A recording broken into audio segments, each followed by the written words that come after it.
Well, the world's biggest music companies such as Universal, Warner, and Sony now looking for partnerships with major AI music firms that they aggressively sued just last year. For more on what the deals could mean for the music industry, let's welcome in here Seth Schachner, Strat Americas founder and managing director and a former Sony music executive.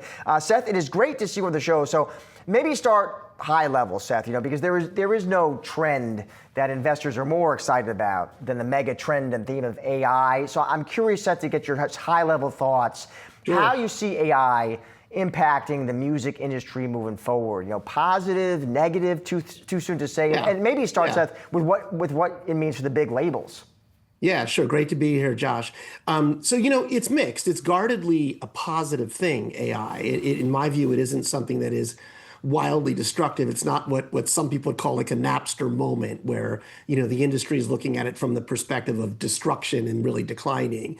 But I also just want to be, kind of guarded because I think it's a positive, constructive thing, but I don't think it will be a complete game changer for the recorded music industry. I think what's most important right now is that the industry, the rights holders, the labels and the publishers, need to set legal benchmarks so that the thing can kind of emerge, out of the muck, if you will, as a legitimate business. And I think that's what the gist of, it hasn't been officially reported. It's sort of been on some reports out there what the gist of this is all about. It looks like the three majors right now are looking to kind of do deals with, rather than sue out of existence, the two major AI platforms in the States, Suno and Udio. So it's guardedly positive. And so if you were still at Sony, Seth, I'm curious what moves you would be making as you try to leverage and profit from AI. Would it be those kind of deals?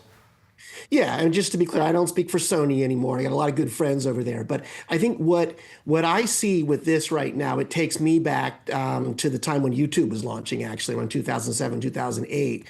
And it kind of hit us as rights holders over the head, I think in a bigger way than this AI stuff is done, because we had tons and tons of artists and content that were being viewed and played all over the world, which, to be honest with you, weren't on our radar, weren't even in our active catalogs, and kind of hit us over the head like, oh my God, what's going on here? And I think the benefit of that time, maybe it's going to be like this now, I don't know, is that Google kind of came in and said, we're sorry. Here's something for the past infringement, and then here's a big kind of advance, if you will, for the going forward usage of it as well, which will be legitimized.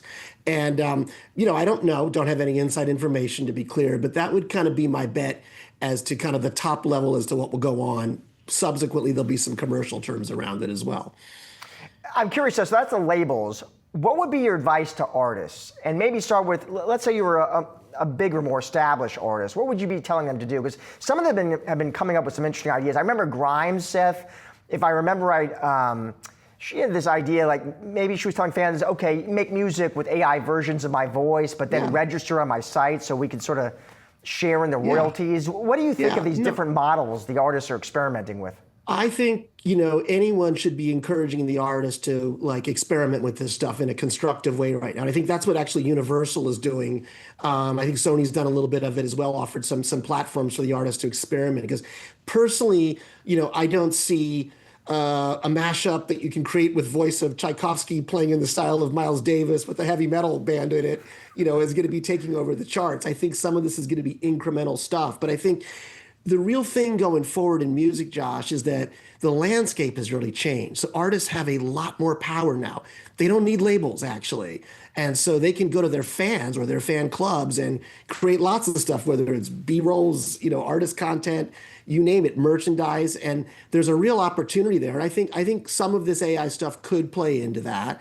And so I think it's more about, trying to seed the market and making sure your rights are protected if you're a Universal or a Sony or Warner. But it's also about trying to create an ecosystem for artists so that they can kind of play with stuff and experiment. And so the kind of two streams going on, and it's pretty positive. I don't think anyone's going out of business from this specifically. Last question, Seth. We talked about what this could mean for the labels, for the artists. I'm also curious how you think this ultimately plays out for Seth and Josh, for the consumers. What's this going to mean for us? Well, it's a great thing. I think there is a larger strategy coming that Universal has publicly avowed. It's called Streaming 2.0, and it includes a lot of cool features, high fidelity audio, fan clubs, merch. It will include AI stuff, and I think you'll see it I think, as a premium tier within Spotify and perhaps other streamers, Deezers, others that are out there, and you'll be able to play with this stuff, whether you're doing it or you'll do it. I think that's my hope, that it becomes kind of an incremental positive add-on to the ecosystem right now, as opposed to something that's a messy, destructive thing. But we're early. Copyright law, regulatory stuff isn't there, but I do think if these partnerships happen, it would be a very positive thing.